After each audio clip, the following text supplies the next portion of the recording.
अस्सलाम वालेकुम मुअज़्ज़िज़ सामीईन। आज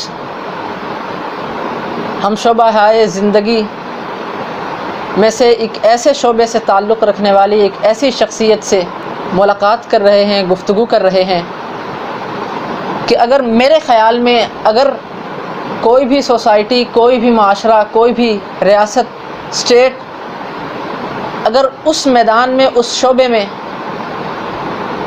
तरक्की याफ्ता हो जाए, अगर कामयाबी हासिल कर ले, तो फिर उस कौम के तरक्की याफ्ता होने में कोई शक नहीं रहता। तो इस हवाले से आज हमारे साथ मौजूद हैं एजुकेशन डिपार्टमेंट से ताल्लुक़ रखने वाले जनाब इज़्ज़त माब प्रोफेसर डॉक्टर मोहम्मद रहमत अली शाद साहब, प्रिंसिपल पोस्ट ग्रेजुएट कॉलेज कमीर शरीफ। अस्सलाम वालेकुम सर। जी वालेकुम अस्सलाम। सबसे पहले तो सर जी सामीन मोहतरम को अपना एक मुख्तसर सा तारुफ़ और साथ में आप बतलाइए कि किन किन हालात, किन किन सर्कमस्टेंसेस से आप गुज़र कर, किन किन हालात का सामना करके आप इस मुकाम पर पहुँचे और उन मुश्किल हालात को आपने किस तरह से कंट्रोल किया, किस तरह से हैंडल किया। बिस्मिल्लाहिर्रहमानिर्रहीम। अल्लाहुम्मा सल्लि व सल्लिम दाइमन अबदा अला हबीबी का खैरिल खल्क़ि कुल्लिहिम। बहुत शुक्रिया आपने मुझे ये मौका दिया कि मैं आप लोगों से हम कलाम हूँ और ये आपकी आवाज़, अपनी आवाज़ लोगों तक पहुँचाऊँ। सबसे पहले तो मैं थोड़ा सा ये आपको बता दूं कि मैं जिस कॉलेज में हूँ वो पोस्ट ग्रेजुएट नहीं बल्कि डिग्री कॉलेज है, गवर्नमेंट डिग्री कॉलेज कमीर, ये ज़िला साहिवाल में आता है। वहाँ पे अल्हम्दुलिल्लाह मुझे पिछले 6-7 माह से एज अ प्रिंसिपल वहाँ पे मैंने ज्वाइन किया है और अपनी खिदमत सर अंजाम दे रहा हूँ अपनी इस्तात के मुताबिक। ठीक है जी। नाम आपने बता दिया है, रहमत अली शाद नाम है जी। ठीक है। और मेरा बेसिकली गांव से ताल्लुक़ है, असदुल्लापुर। आजकल वैसे बहन भाई और वालदैन जो बुंगा हयात में राइश पजीर है, लेकिन 2002 से जब से मैंने government Faridia post graduate college में एज अ लेक्चरर ज्वाइन किया था, तकरीबन 17 साल मैंने गवर्नमेंट फरीदिया कॉलेज में पढ़ाया है। ठीक है ना, यहाँ पे तब से इधर शहर में ही रह रहा हूँ। पढ़ने के हवाले से बस वालदैन को शौक़ था पढ़ाने का और हम पढ़ने का शौक़ था सब भाइयों को, तो अपने तौर पे कोशिश की। ठीक है, मैट्रिक मैंने बसीरपुर से किया था साइंस के साथ, मंजूर इस्लामिक एकेडमी से।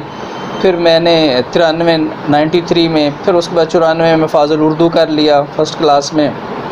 95 में मेरा FA है। इसी तरह 98 में ग्रेजुएशन वो मैंने पंजाब यूनिवर्सिटी से रेगुलर BA ऑनर्स किया था।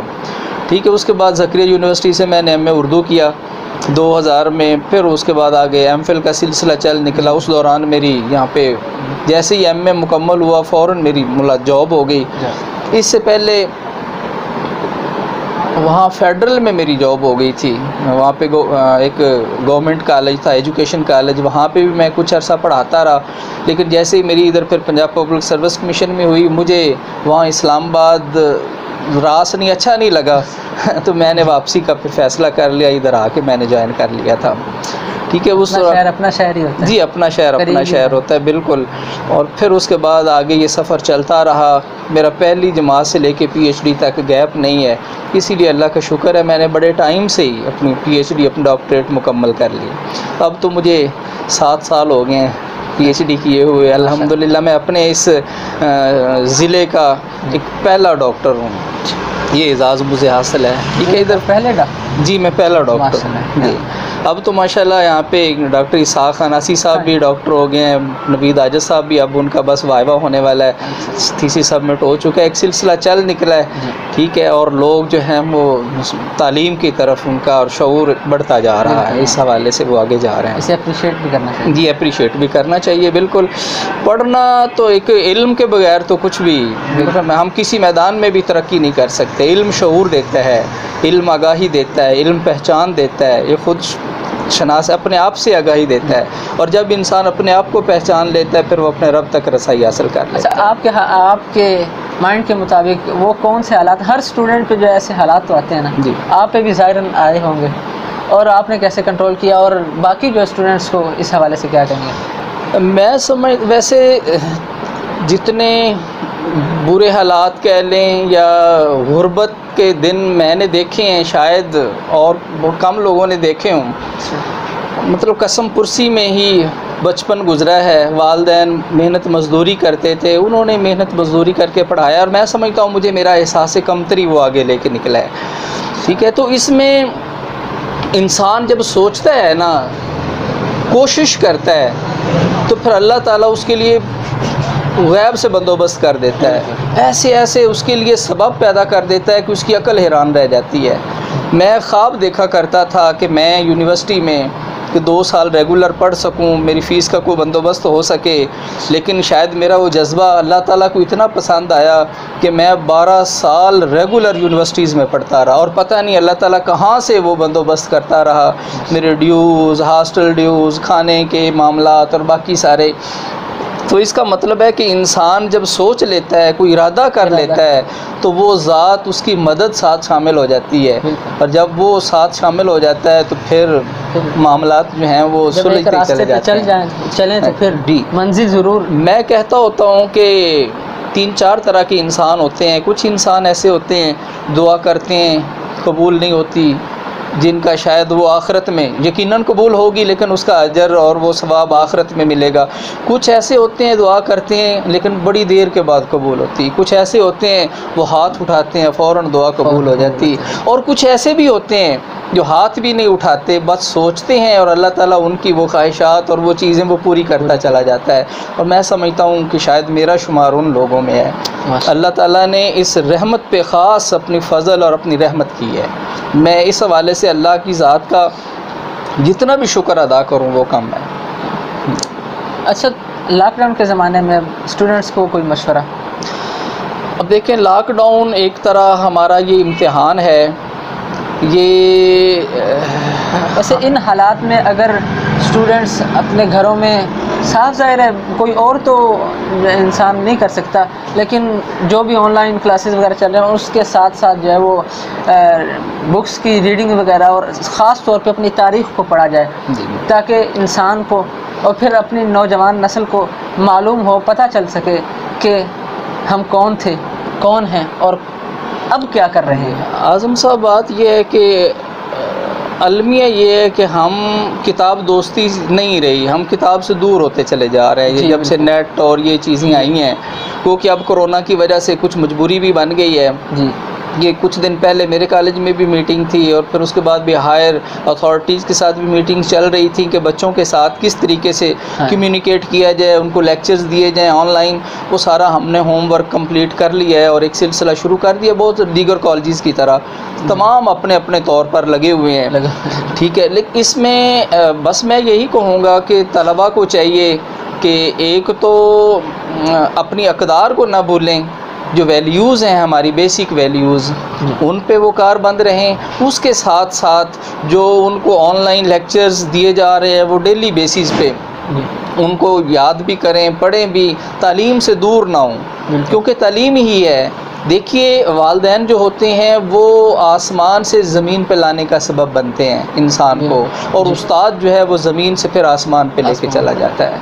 तो एक शऊर देता है, एक फ़हम व फ़रासत आती है। लेकिन ये सारे मामलात अगर इसमें इखलास शामिल हो जाए, मोहब्बत शामिल हो जाए, मैं समझता हूँ कि सबसे ज़्यादा मज़बूत अंसर जो है ना वो मोहब्बत है। जिस तरह किसी ने लुकमान हकीम से पूछा कि आप इतने बड़े हिकमत के बादशाह आपको कहा जाता है, इतने बड़े हकीम हैं, कौन सी दवाई आपकी सबसे ज़्यादा कारगर साबित हुई है, किस दवाई ने ज़्यादा असर, कैसे इलाज करते हैं आप? तो उसने कहा जी मैं मोहब्बत से इलाज करता हूँ। तो किसी ने कहा जी अगर ये दवाई असर ना करे तो फिर, अगर ये दवाई असर ना करे तो फिर उन्होंने कहा कि मैं इसकी मिकदार में और इजाफा कर देता हूँ। क्या बात। अगर एक डॉक्टर मोहब्बत के साथ किसी का इलाज करेगा ना, इखलास के साथ, तो फिर उसमें तासीर दो चंद हो जाएगी। और अगर उस्ताद अपने पेशे से मुखलस है और साथ मोहब्बत का अंसर शामिल हो जाए तो फिर वो चीज़ बच्चों में जाएगी और बच्चे भी उसको फिर उस्ताद को वो इज़्ज़त और जो एहतराम देंगे उसकी कोई मिसाल नहीं मिलती। बिल्कुल। अच्छा, आजकल के जो हालात हैं सबके सामने हैं, खुसूसन पूरी उम्मत मुसलमान के हालात, हर तरफ जो है वो उम्मत ही पिस रही है, और फिर आलमी सतह पे भी, और खुसूसन जो है वो पाकिस्तान में जो जुल्म और जो इस तरह की अदालत में जो है इंसाफ नाम की शायद चीज़ ही नहीं है, इंसानियत नाम की ही कोई चीज़ नहीं रही।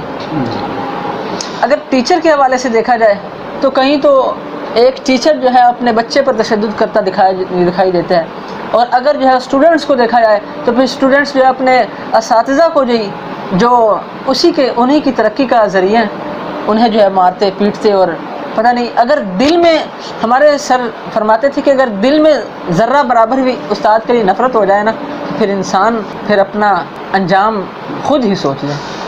जी, इसमें देखिए, मैं आपसे पहले भी कह चुका हूँ कि मैं बच्चों से अक्सर कहता हूँ कि अगर भी कामयाब होना चाहते हो ना, सबसे पहले अपने वालिदैन को एहतराम दो, ठीक है ना, फिर उसके बाद असातिज़ा।